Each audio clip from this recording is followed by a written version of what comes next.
Bueno, fíjate, por ejemplo, eh, una de las cualidades o de los aspectos de cultura es la libertad y responsabilidad, ¿no? Entonces, hacemos mucho énfasis de, oye, te vamos a dar libertad, no te vamos a decir, este, cuándo conectarte, a qué hora conectarte, te vamos a decir que tienes que pensar en tu cliente, en tu equipo y en las personas y después en ti, ¿no? Digo, sin que eso signifique que tú no importas, ¿no? Pero al tomar decisiones sobre tus libertades, tienes que pensar en tu cliente, en tu equipo cercano y luego en ti.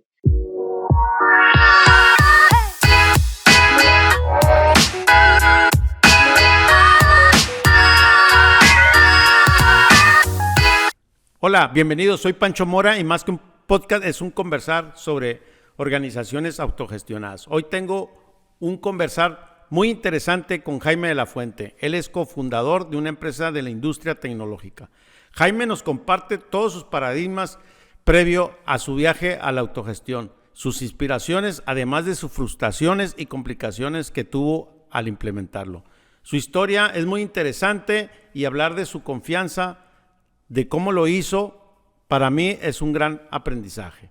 Así que los dejo con Jaime. Hola Jaime, ¿cómo estás? Bienvenido. ¿Qué tal? ¿Qué tal, Pancho? Muy bien, gracias. Mucho gusto saludarte y estar aquí contigo. Oye, pues bien, es un placer tenerte aquí en este conversar. Y bueno, como estábamos comentando anteriormente, entrar a la sala, pues me gustaría que me platiques cómo llega y te conecta este estilo de gestión, pues que tu empresa ya tiene casi 20 años. ¿Y quién te movió? ¿Quién te inspiró? ¿Y de dónde empieza esa? Yo creo que todos los empresarios, así como tú y yo, siempre nos mueve algo y queremos hacer algo diferente, ¿no? ¿Cómo fue tu caso? Bueno, fíjate que, como mencionabas, comenzamos nuestra empresa casi 20 años. Después de que somos una empresa de software, entonces después de que iniciamos 5 personas, pues nos empezamos a enfrentar a retos, ¿no? Conforme íbamos creciendo, iba habiendo más personas en la empresa y pues digo, al principio no nacimos como pensando en, oye, ¿cuál va a ser la cultura de la empresa, la gestión, el modelo de gestión, etcétera? Pero bueno, en el camino, nosotros queríamos que hubiera un ambiente muy basado en confianza en la compañía, muy basado en que hubiera mucha libertad, en que el ambiente que los socios estábamos viviendo, los fundadores o el primer equipo que arrancó, pudiera permear a otras personas de la compañía y que pudiéramos perdurar con ese estilo de trabajo por mucho tiempo, que fuéramos creciendo, ¿no? Entonces, pues venían muchas preguntas a la cabeza, ¿no? Porque tú sabes, hay muchos estilos de gestión, de liderazgo, etcétera. Y resulta que por ahí un día me topo un artículo en una revista de tecnología que hablaba de una empresa que tenía pocas reglas y que entre menos reglas decía que eran mejor las cosas y que daba mucha libertad a los empleados. Y era un artículo sobre Ricardo Sembler, de Semco, esta historia en Brasil. Por ahí tengo mis libros, el libro de Maverick y todos los libros que él fue escribiendo. Y la verdad es que me llamó muchísimo la atención, ¿no? Leí todo el libro, cómo había girado la empresa allá en Brasil, a partir de situaciones adversas que tenía, y entonces me llamó mucho la atención, me enganchó mucho, y de ahí pues comenzamos a construir, vamos a decir, una primera etapa de lo que hoy le llamamos la cultura Globo, ¿no? La forma de trabajar. Entonces, bueno, esas fueron nuestras primeras influencias para el estilo de liderazgo, cultura y gestión que tenemos en la compañía, ¿no? Básicamente. ¿Y qué fue lo primero que hicieron una vez que ya vistes esto y en base sobre todos estos pilares, ¿no? Confianza, libertad, menos reglas, como que tenían eso ya visualizado, pero ¿qué fue lo primero que hicieron, ¿no? O sea, que esta es la cultura que entonces vamos a conectar y Sí. ¿cuáles fueron los pasos a seguir que hicieron? Fíjate, estábamos en una etapa muy temprana de la compañía y entonces, pues primero empezaron a surgir estas ideas, por ahí las pusimos en una presentación, me acuerdo, en PowerPoint, donde poníamos incluso las ilustraciones que el libro de Maverick de Ricardo Sembler tenía, y entonces empezamos a decir, a ver, no te vamos a decir cómo vengas vestido, no te vamos a decir horarios, ya eso de no tener horario era una cosa que pues obviamente causaba, pues entre las diferentes personalidades que hay en la compañía, incluso en el equipo de fundadores, pues era como cuestionable, ¿no? ¿Y cómo vas a dejar que la gente venga a la hora que quiera? Pues sí, vamos a dar confianza, ¿no?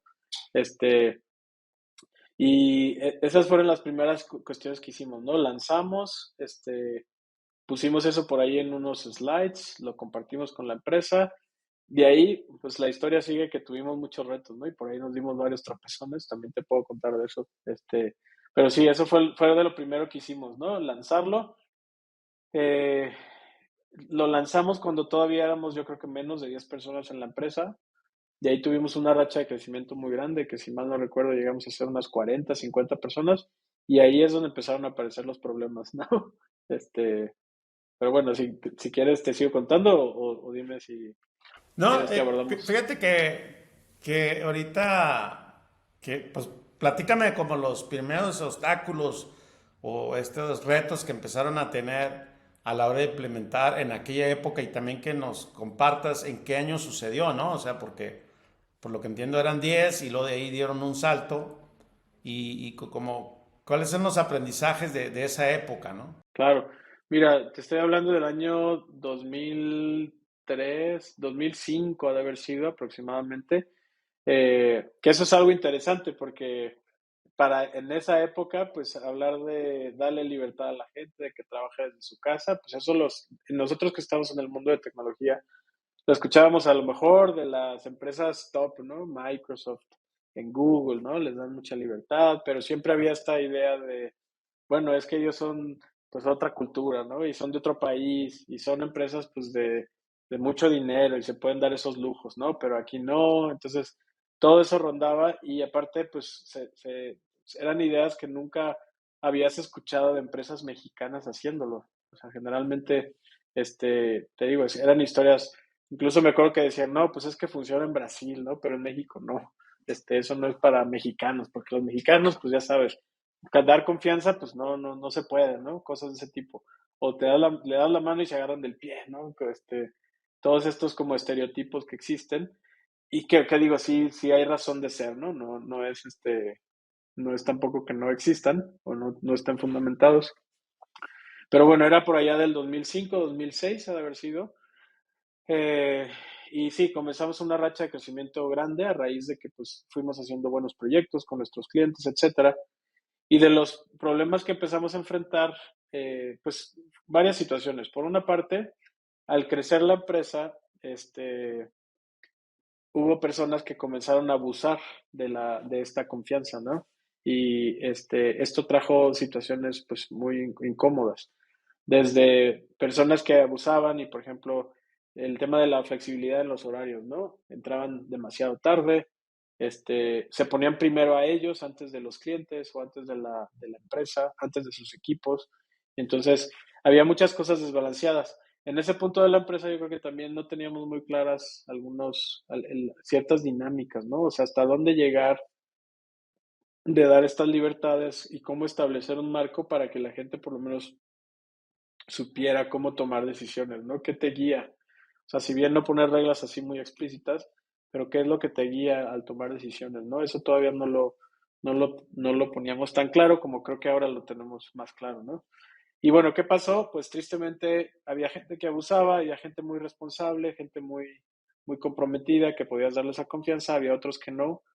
Y entonces, pues me recuerdo ahí que también, por ejemplo, en la compañía teníamos una persona de recursos humanos y comenzamos a tener muchos choques, esta persona y yo. ¿Por qué? Porque yo tenía este estilo de liderazgo, esta apertura a este modelo de gestión y de cómo trabajar en la compañía. Recuerdo que ella me decía, a ver, no, es que, digo, la aprecio mucho por si llega a escuchar este podcast, lo que voy a contar es con todo cariño, pero recuerdo que ella me decía, no, es que tú eres un Montessori, ¿no? Y yo le decía, oye, pues es que tú quieres que me convierta en la militar, ¿no? Y que establezca reglas y cadenas de mando y ese tipo de cosas. Éramos muy jóvenes también, entonces no había mucho fundamento y creo que no había también muchas historias de éxito, ya sea en México o en otros lados, de este tipo de historias, ¿no? Recuerdo que ella pues traía mucha la escuela tradicional que te enseñan en la universidad, etcétera, ¿no? De cómo se gestiona, todo ese tipo de cosas. Entonces chocábamos. Entonces de ahí dimos, diría yo, un bandazo, ¿no? De ir de ser una empresa con mucha confianza, mucha libertad, etcétera, pues de pronto la conclusión era, ver, las cosas no están funcionando. ¿Por qué? Porque tenemos que poner reglas, ¿no? Es imposible, ya estamos creciendo, ya no es la empresa chiquita, donde pues hay mucha confianza, mucha cercanía de la gente, hay gente que no conocemos, ya pasó esa etapa donde invitas a un amigo, a la gente más cercana, y entonces el bandazo, vamos a decirlo así, fue pues ahora vamos a poner reglas, ¿no? Y ahí empezó toda una serie de cosas que yo decía, esto no puede ser, y es como el lado o el costo, ¿no? Del modelo de reglas, vamos a decirlo así, ¿no? Donde comenzábamos a decir, por ejemplo, ok, vamos a poner un horario de entrada. Bueno, entonces, ¿qué horario, no? Entonces, pues ahí estamos deliberando que si las 8:30, que si las 9, que si tolerancia, este tipo de cosas. Y bueno, le decíamos, oye, ¿qué vamos a hacer? ¿Vamos a poner un reloj checador o quién va a estar viendo, no? Pues yo decía, yo no quiero ser el que tenga que estar viendo, no voy a perder mi tiempo, decía yo, este, pues viendo a quién entra y quién no. Aparte eso de ser el policía, para mí no es un trabajo que me guste, ¿no? Ni quiero ser ese tipo de jefe, ¿no? O líder. Entonces, no, pues, entonces empezaban las soluciones creativas, ¿no? No, pues vamos a pedirle a la gente que se registre con un correo electrónico, ¿no? Y bueno, en esa época ya los correos electrónicos comenzabas a tener smartphones o las Blackberries, y pues era obvio que quien quería abusar iba a poder mandar un correo desde su teléfono, aunque no estuviera presencialmente ahí en la oficina. Muchos dilemas, ¿no? Oye, pero vamos a dejar que trabajen desde casa. Pues sí, porque eso te da muchas ventajas, ¿no? Ah, pues qué chiste, lo van a mandar y no van a estar presentes, ¿no? Entonces, todo ese tipo de cosas absurdas, creo yo, y de cosas que pierdes tiempo finalmente, comenzaban a flotar y a ocurrir, hasta cosas como, bueno, y una vez que lleguen los correos electrónicos, ¿quién los va a poner quién los va a estar revisando, quién va a estar anotando, quién va a hacer el cálculo de cuántos días llegaste? O sea, ineficiencia, inefectividad, pérdida de recursos, etcétera. Y bueno, ese tipo de ideas comenzaron a surgir, hasta hicimos una carpeta con las reglas, todo el asunto. Y bueno, de ahí, pues por varias razones, caímos en un bache severo, ¿no? Porque teníamos problemas de facturación, flujo, de historias de muchas empresas, ¿no? Y recuerdo que hubo una racha de personas que salió de la compañía, y entre ellas hubo una persona que me dolió muchísimo. Es una persona muy, muy talentosa. Ahorita estaba en nuestro equipo y recuerdo que pues migró a Estados Unidos, lo llevaron a trabajar a una gran compañía, etcétera.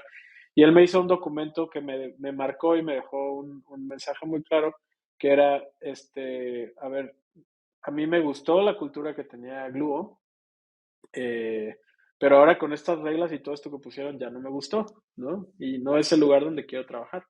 Y el documento que él me hacía me decía, es que tienen que pensar que hay personas que están en un cierto nivel de madurez profesional y un sentido de responsabilidad, que son las que deberían ser atraídas a este tipo de cultura y al que les puedes dar este tipo de libertades, pero hay otro tipo de personas que no.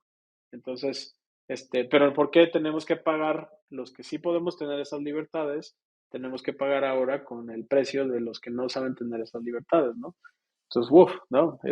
La persona se fue de la compañía, nos dolió Y muchísimo. hoy, ahí te quiero hacer una pausa, Jaime. ¿Y qué pasó cuando leíste el documento? O sea, porque me queda claro que para esta época ustedes eran súper disruptivos, o sea, ya estaban volando en una situación pues muy, muy, muy de valentía y coraje.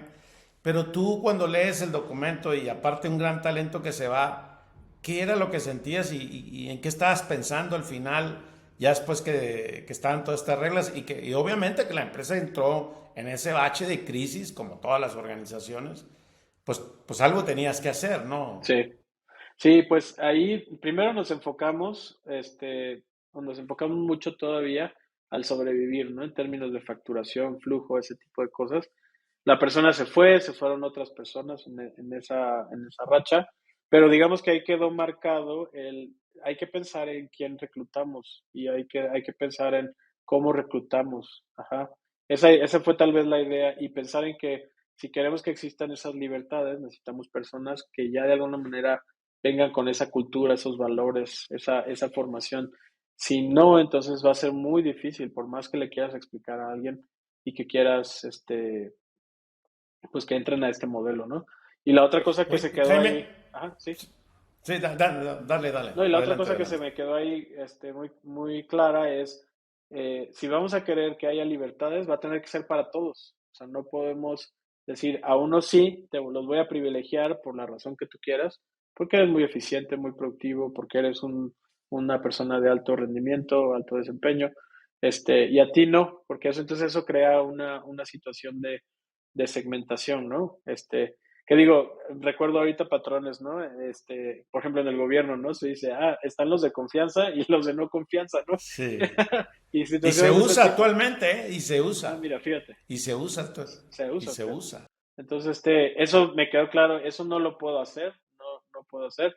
Y entonces y bueno, también una idea de la que partíamos era, no queríamos ser como los fundadores o los directivos, los que sí tenían las libertades y el resto de la empresa, pues les toca fregarse, ¿no? O les toca sufrirla, ¿no? Porque yo soy el dueño, yo puedo entrar a la hora que quiero, trabajar desde donde quiera, etcétera, y pues estos son privilegios de fundadores, ¿no? O de un grupo muy selecto.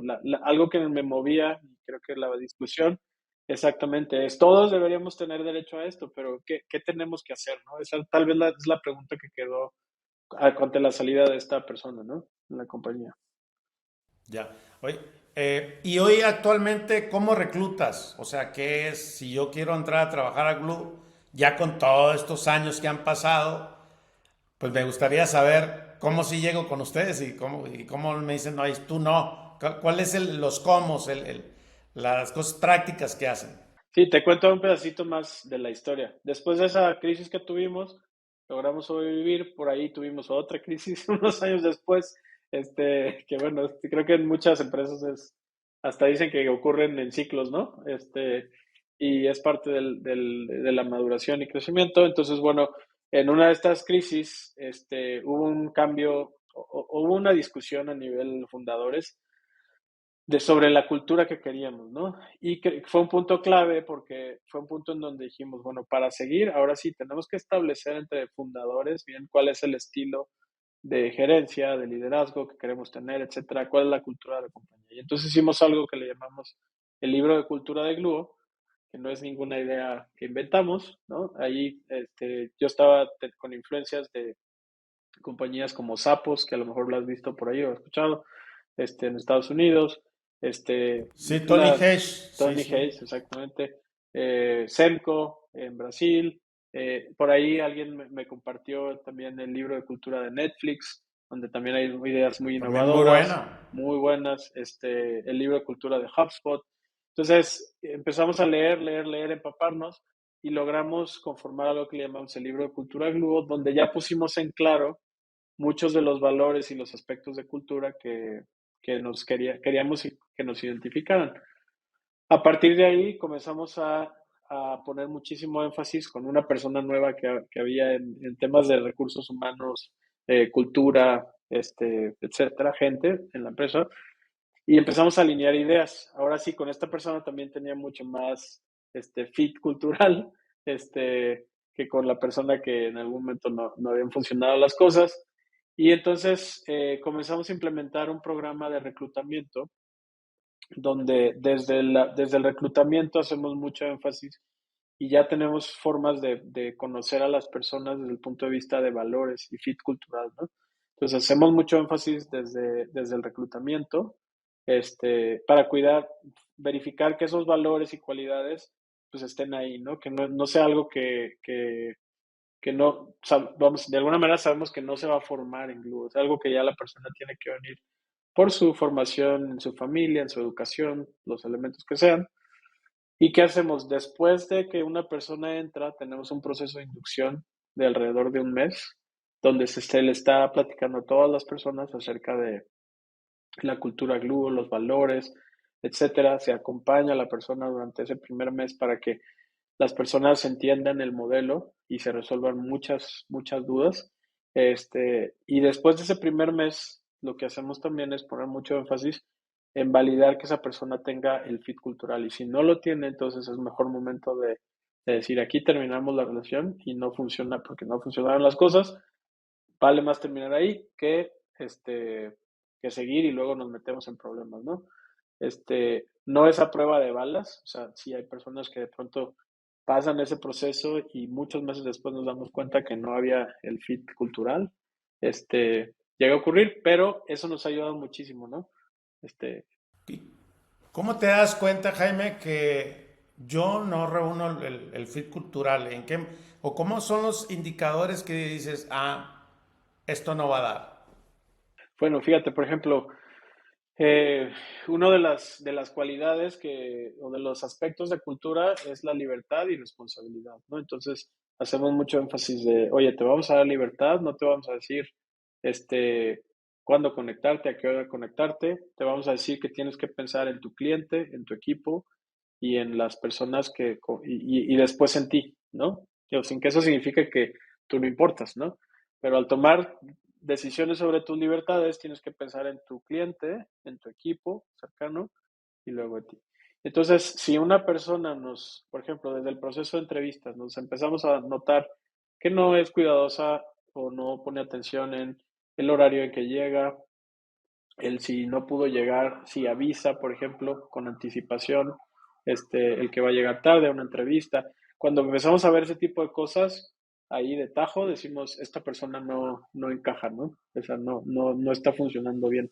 Eh, Cuando la persona entra y en este mes de inducción está trabajando, ponemos a una persona que trabaje cerca para que esté evaluando esos detalles que de alguna manera van hablando y van reflejando el tipo de cultura o valores que tienen, ¿no?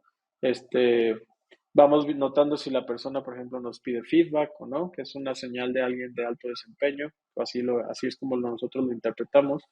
Una persona que está pensando en preguntar, oye, ¿cómo voy? ¿Cómo voy? ¿Cómo voy? ¿Voy bien? ¿Voy mal? O una persona que se queda callada y le da miedo preguntar cómo voy, ¿no? Porque teme que le digan que va mal y que lo van a correr. Entonces, por cada uno de los valores, de alguna manera, nuestro equipo ya de gente y operaciones o recursos humanos, tienen ya formas como de ir detectando si está encajando o no. Creo yo también que como se va formando un equipo de personas que ya comparten ciertos valores, ellos mismos cuando alguien no entra al mismo ritmo de trabajo, mismo modelo de compromiso, al trabajar bajo confianza, empiezan a detectar y nosotros siempre estamos transmitiendo en la compañía es la cultura, la forma de trabajar, esto que nos gusta de Globo, lo tenemos que cuidar todos. Y si hay alguien que no está funcionando de esa manera, pues tienes que ir y decirle, tienes que levantar la mano y hacer algo, porque si no, entonces esto se va, ¿no? Y lo perdemos. Y después, pues entra todo este tema que decíamos, ¿no? A unos sí se los doy, a otros no se los doy, y es complejo, ¿no? Entonces, vamos a decir, tratamos de hacer que toda la empresa cuidemos esa cultura o ese ambiente, ¿no? Entonces, creo que por ahí van las ideas. Y dentro de esto, me gustaría saber actualmente cuántos colaboradores son, pues porque me quedé como que en aquellos años que crecieron y luego llegan a esto, se alinean y cómo es que esta estructura que ya tienen hoy, cómo sigue vigente, ¿no? ¿Cómo es que lo hacen por equipos, lo hacen los fundadores nomás? ¿Qué es lo que realmente, qué prácticas y los cómo lo transmiten, ¿verdad? Sí, pues ahora somos 90 personas en la compañía. Este, Somos 90 personas. Eh, algo que ocurrió con la pandemia es que si bien antes dábamos mucha libertad para trabajar remotamente, había personas que trabajaban desde otras ciudades, etcétera. Con la pandemia nos convertimos en prácticamente remotos, le llamamos remote first o primero remotos, donde todos trabajamos desde casa.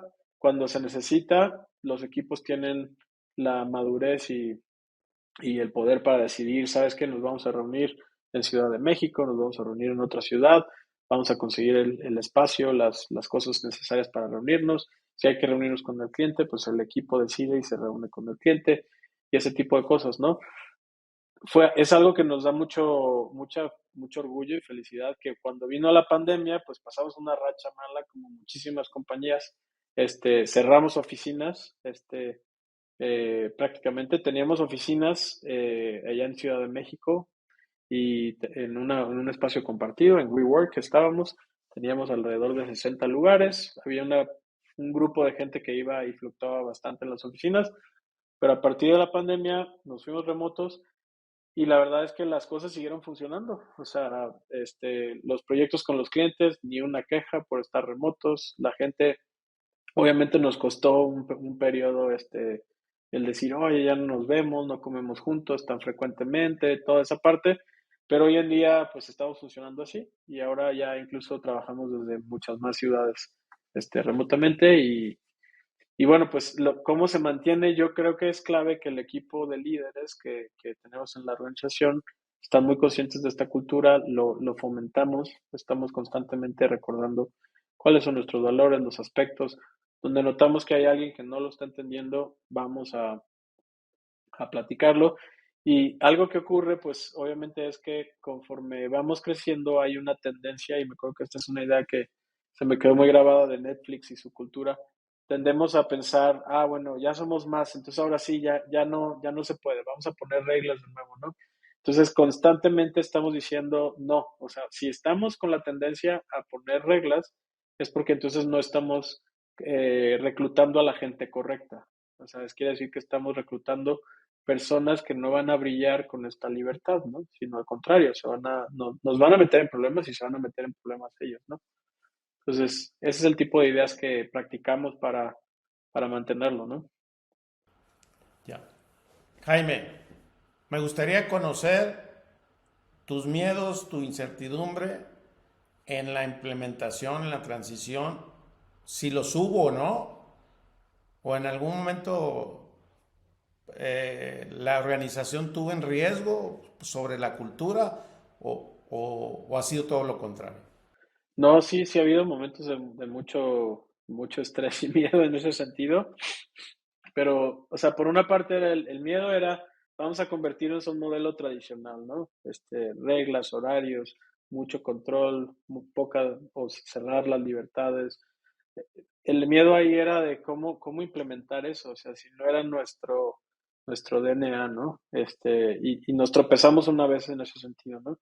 Y por otro lado, los miedos, obviamente, pues obviamente recuerdo muy bien cuando fue antes de la pandemia, todavía teníamos oficinas, que a veces no había nadie en la oficina, ¿no? Y era como decir, wow, y estarán trabajando, no estarán trabajando, y tienes que confiar completamente, o sea, porque no veías a nadie, aparte, o sea, era una empresa que estaba ahí la oficina, y de pronto también decíamos, oye, tenemos tantos lugares, y hay días que vienen, no vienen, y era confiar, ¿no? Y enfocarnos al resultado, o sea, eso es algo que también es fundamental en Gluo. Y eso era uno de los miedos. Cuando empezamos remotos, pues obviamente ahí eran otros miedos, ¿no? De ahora sí que estamos remotos, ¿qué va a pasar, no? Ahora sí no vemos a nadie. Recuerdo que en esa época empezó y me buscaban empresas, ¿no? De, oye, tengo un software para monitorear la computadora de los empleados y ver si están conectados. Empecé a escuchar, pues empresas que les ponían software en sus celulares para saber dónde estaban, todo tipo de controles y medidas. Y acá dijimos, no, vamos a confiar en las personas, vamos a confiar y transmitir confianza y decirles, oigan, la confianza es la base de la manera en que trabajamos. Se rompe y entonces nos metemos en problemas todos, ¿no? Creo que eso fue muy bueno reforzarlo. Y otra cosa entonces sí, miedos ha habido y algo que también creo que ha sido clave, y esto fue de hace unos 3 o 4 años, fue empezar a trabajar con el modelo de OKRs o Objectives and Key Results. Eso fue algo que yo creo que nos tardamos en implementar algo así, pero bueno, lo empezamos a hacer hace 4 años. No está todavía a nivel de toda la organización, pero por lo menos en la capa del equipo que me reporta y un nivel más tal vez, comenzamos a poner cadencias, objetivos trimestrales, revisiones semanales, etcétera. Entonces, de alguna manera, eso ha sido lo que ha guiado, y es lo que a cada persona le permite saber, a ver, ¿cuál es mi objetivo, no? Lo ponemos en el libro de cultura incluso, ¿no? No nos interesan las horas que estés sentado en tu computadora, no nos interesa eso, lo que queremos es el resultado, ¿no? Y si tú lo acabas y logras el resultado más rápido, pues te vamos a premiar, ¿no? Y te vamos a reconocer, pero no vamos a reconocerte por cuántas horas pasas sentado enfrente de la computadora, ¿no? O en tu silla. No, así no funciona el globo, ¿no? Entonces, pues hay un lado muy positivo de todo eso, ¿no? También desde el punto de vista de retención, desde el punto de vista de engagement de las personas en la compañía, pero bueno, ese es otro aspecto, ¿no? Pero bueno, miedos y preocupaciones sí ha habido, sigue habiendo, pero creo que tenemos muy buenas bases para que esto siga creciendo y mantenerlo, ¿no? Jaime, tu sentir sobre responsabilidad, compromiso, libertad, confianza, rendición de cuentas, ¿qué es primero? Todo es a la vez como si estuvieras en un circo de 5 pistas. ¿Cómo las personas primero, porque si yo te doy libertad, si te doy confianza, está el compromiso, qué es primero para ti? ¿Cómo lo acomodas tú dentro de la cultura? Y yo creo que, por lo que veo, tienes mucha sensibilidad para eso, ¿no? Para el tema de la cultura y te gusta. eh, ya somos dos. Qué padre. y, Ajá. y, y bueno, eso. Pues mira, algo que ha sido clave es este aspecto de la cultura que, que también digo, no es que nosotros lo inventamos, ¿no? Hay muchas influencias por las que llevan nosotros, pero uno es el sentido de libertad eh, que le queremos dar a las personas, ¿no? Libertad para tomar decisiones, no establecer patrones de cómo se solucionan las cosas, etcétera. Le apostamos a personas de alto rendimiento o alto desempeño, ¿no? Que la idea es que esas personas o ese tipo de personas con mucha libertad florecen y dan lo mejor de sí, ¿no? Y valoran la libertad versus personas que, por ejemplo, nos hemos dado cuenta, personas que llegan a la compañía y tú le das la libertad y como no saben qué hacer con ella, ¿no? O sea, literalmente. Y tenemos muchos casos personas que hemos reclutado que le das libertad de horarios, libertad de esto, lo otro, o lo malutilizan, o de pronto no saben trabajar bajo ese modelo, ¿no? O sea, bajo este modelo que va acompañado de responsabilidad, porque la libertad va acompañada de responsabilidad. Entonces, cuando hablamos de responsabilidad en la compañía, hablamos de una responsabilidad que le llamamos incondicional, y aquí hay una influencia muy grande de otro, Fred Kaufman se llama, de Conscious Business, que también seguro exactamente. Y él plantea este sentido de responsabilidad donde te adueñas de lo que te toca hacer y te comprometes.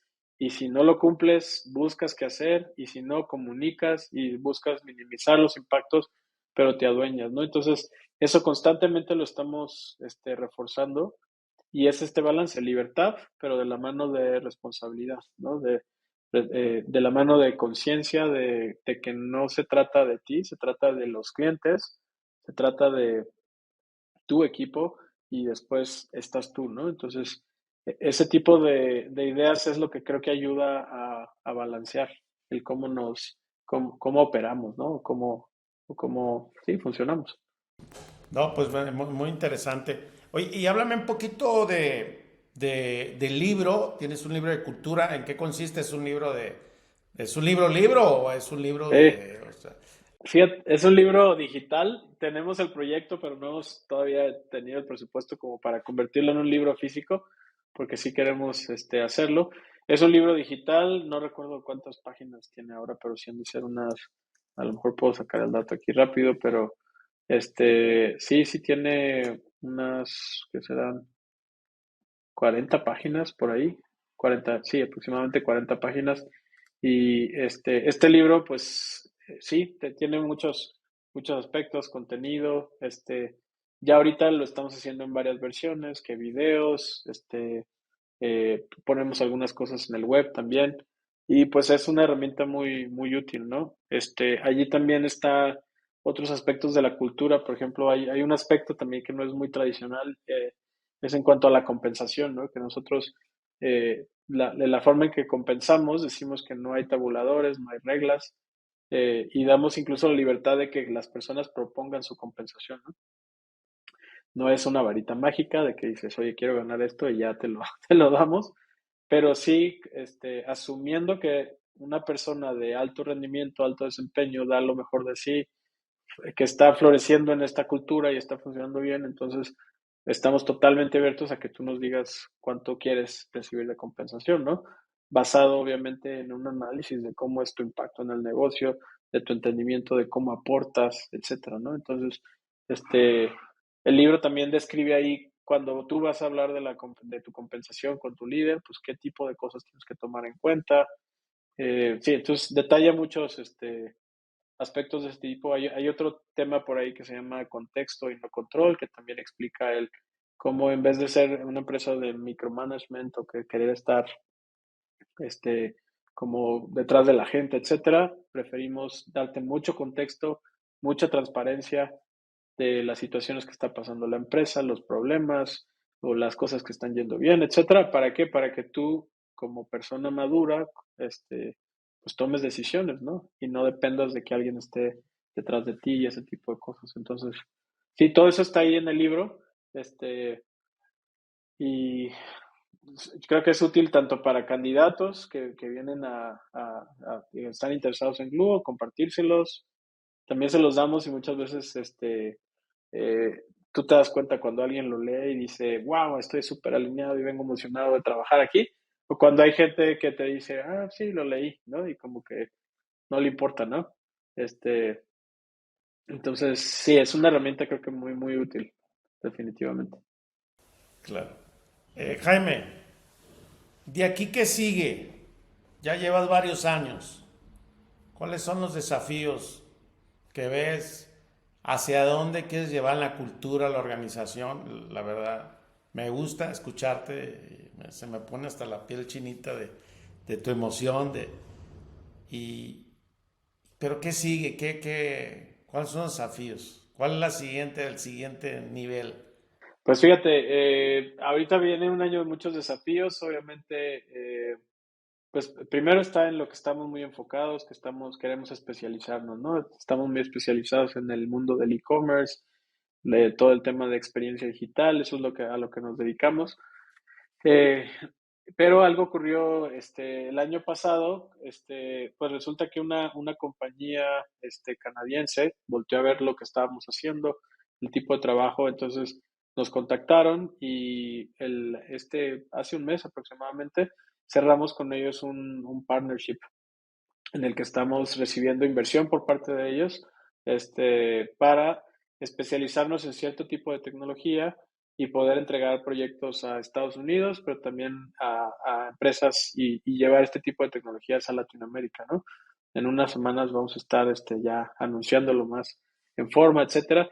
Pero pues esto representa un nuevo reto y que estamos muy emocionados, ¿no? El llevar los servicios de Gluo pues ahora a otras ligas prácticamente, a pues proyectos en Estados Unidos, con todos los retos que implican, etcétera, y pues obviamente también ir a llevar este tipo de tecnologías nuevas y proyectos hacia Latinoamérica. Entonces, viene con esto pues una racha de crecimiento que estamos obviamente buscando. Viene el pues no perder esta cultura que tanto nos gusta y que nos da pues tanta flexibilidad, tantos cosas padres, ¿no? Para mucha gente. Eh, Personas que están en la compañía y que tienen retos, pues a veces por sus horarios, para calidad de vida, el estar cerca de sus familias, un montón de cosas. Eh, entonces, bueno, retos, pues esos son principalmente, ¿no? Una es, obviamente, mantenernos a flote como cualquier empresa, pero por otro lado, enfrentar este nuevo reto de, pues ahora ofrecer servicios en Estados Unidos, pues obviamente el tema del inglés, para poder entregar servicios hacia otros países, el adoptar nuevas tecnologías. Estamos planeando pues un crecimiento de 30% anual. Esas son las metas que tenemos, entonces son metas agresivas, pero pues muy emocionados, ¿no? De esos retos. Y pues siempre lo decimos, no queremos perder nuestra esencia, ¿no? Que es la cultura. Y en términos de cultura, pues estamos todavía trabajando duro para entrar a esta certificación de B Corporation. A lo mejor la has escuchado por ahí. Ajá, perfecto. Entonces, Triple estamos, impacto. sí, exactamente. Entonces estamos buscando eso, nos faltan unos puntos ya para lograr y enviar nuestro assessment. Entonces también eso es algo que nos emociona mucho, ¿no? Para poder, este, pues eso, no sé, tener solo impacto en el tema financiero como compañía, ¿no? Sino tener impactos de otro tipo hacia lo social, el mundo, etcétera, ¿no? Es que bueno, esos son Sí, los la retos. comunidad y el ambiente, ¿no? Y los En la comunidad de colaboradores, ¿no? ambiente, Pues colaboradores, todo eso. claro, no, pues muy interesante. Jaime, ¿cómo te gustaría cerrar este episodio de todo este tema de la cultura y qué compartirías con otros empresarios, inclusive de de industrias, ¿no? Porque ustedes son muy avanzados, son ágiles, toda la industria digital y los no tradicionales, que somos muchos, pues, ¿cuál sería tu reflexión? Pues mi reflexión es que vale la pena creer y probar este tipo de modelos. O sea, creo que los beneficios que trae para todos, ¿no? No solo para los colaboradores o sea, es para todos, ¿no? Eh, a los fundadores, por ejemplo, también estoy muy seguro y que trae mucha satisfacción. Por otro lado, una, una, una forma de delegar, que si bien no estamos en una empresa a lo mejor ya autogestionada, ¿no? Pero la verdad es que nos da mucha oportunidad de nosotros también. Escucho muchas veces empresarios que dicen, no, es que tengo que estar atrás de la gente, no, es que tengo que estar pues, sufriendo y jalando y siempre resolviendo problemas aquí, versus una compañía que siento que todos estamos enganchados, está emocionados. No te conté, pero tenemos Glassdoor, no sé si ubicas perfectamente ese sitio, tenemos una calificación de 4.9. La verdad también eso nos encanta. Hay otro portal que hace reseñas donde nuestros clientes ponen reseñas sobre nuestros servicios y tenemos calificación de 4.9 de 5 también. Entonces, la verdad es que trae muchas satisfacciones. He platicado con empresarios que dicen, oye, pero pues es que si no nací así, luego convertirme en eso es difícil, ¿no? Y sí los entiendo, pero creo que vale la pena. O sea, al final creo que cuando hay personas contentas en la compañía, cuando hay personas que sienten esta libertad, que se sienten bien de trabajar con personas que comparten sus valores, su forma de pensar o su cultura de trabajo, la- entre todos cuidan la compañía, ¿no? Entonces, sí, ese tal vez sería el mensaje y pues bueno, la intención es también que esta historia de Gluo, con todas sus subidas y bajadas, pues también ojalá inspire a mucha gente, ¿no? A probar este tipo de cosas que creemos que en México no se puede, pero sí se puede. Yo creo que sí se puede. Claro, claro, y convencido. Jaime, antes de retirarnos, ¿cómo defines la gestión? Porque hablas de que no son autogestionados, pero tienen un estilo pues bastante flexible. ¿Cómo lo definirías tú? ¿Es un híbrido de las dos cosas? Porque me quedo con eso y no quiero que la gente diga, bueno, ¿y entonces cómo lo ¿Cómo es? define? Bueno, fíjate, o sea, autogestionado o un modelo de autogestión desde el punto de vista de que le damos a cada quien la confianza, el contexto y la libertad para que cada quien se gestione. En ese sentido sí nos veo, ¿no? Ya autogestionado como en el sistema, en un modo autopiloto y que todo se dirige solo, no estamos ahí, ¿no? Pero sí creo, y en eso me identifico con el término autogestión, que buscamos dar a las personas las herramientas para que se gestionen solos, ¿no? Independiente, como que sepan hasta dónde llegar, dónde llega el límite de mi libertad, dónde tengo que tocar base. Entonces, en ese sentido, ahí sí definiría que tenemos una buena base de autogestión, ¿no? Perfecto, perfecto. Jaime, pues te agradezco mucho. ¿Dónde te pueden encontrar en las redes sociales? ¿Dónde estás activo? Pues principalmente en LinkedIn, creo que es déjame recordar mi nickname, pero me pueden encontrar en LinkedIn como Jaime de la Fuente o J, bueno, buscas, es que puedo escribir la URL, pero es JDL Fuente, o sea, linkedin.com, diagonal in, diagonal JDL Fuente, ahí también estoy. Eh, Fuera de eso no posteo mucho en Instagram y Twitter, pero bueno, mi correo es james@gluo o gluo.mx. Ahí también me pueden encontrar. Y sí, pues bueno, este tema nos apasiona mucho. Por ahí estuvimos también en algo que se llama Responsive México, que ahorita no ha estado muy activo, pero bueno, sí, eh, nos encanta este tema y como dices, nos apasiona, ya nos cachaste y bueno, queremos seguir innovando y haciendo cosas padres en ese sentido. Jaime, muy agradecido y pues gracias, muchas gracias. No, ¿de qué, Y Pancho? estamos en Un contacto. gusto, gracias a ti y qué bueno que abres estos espacios para todos.